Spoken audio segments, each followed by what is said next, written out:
Gulf of Aden and anti-piracy. Beginning on 17 August 2009, NATO deployed warships in an operation to protect maritime traffic in the Gulf of Aden and the Indian Ocean from the Somalia pirates and help in strengthening the navies and coast guards of regional states. The operation was approved by the North Atlantic Council and invokes warships primarily from the United States, though vessels from many other nations are also included. Operations Ocean Shield focus on the protecting the ship of the Operation Allied provider, which are distributing aid as part of the World Food Program mission in Somalia.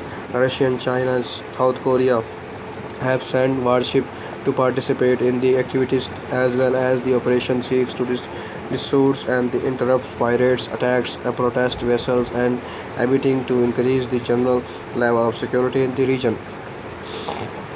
Libya intervention.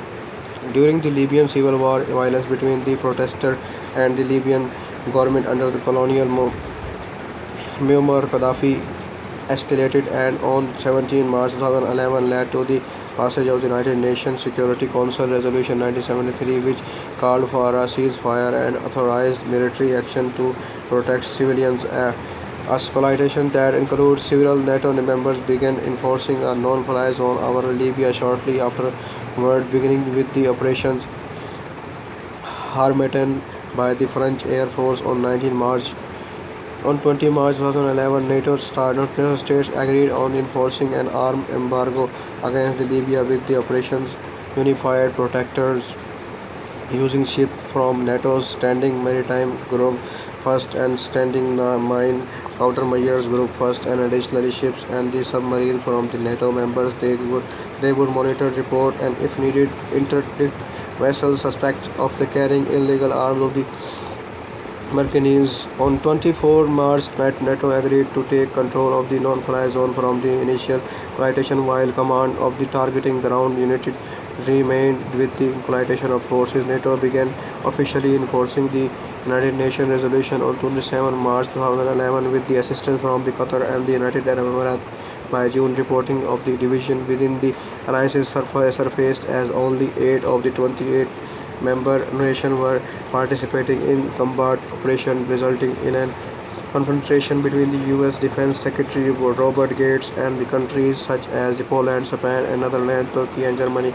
The contributes more the later, believing the organization has overstepped its mandate in the conflict. In its final policy speech in Brussels on the 10th June, Gates further criticized allied countries in suggesting their action could cause the damage of NATO. The German foreign minister pointed to a considerable contribution to NATO and the NATO-led cooperation and to the fact that this engagement was highly valued by the President Obama.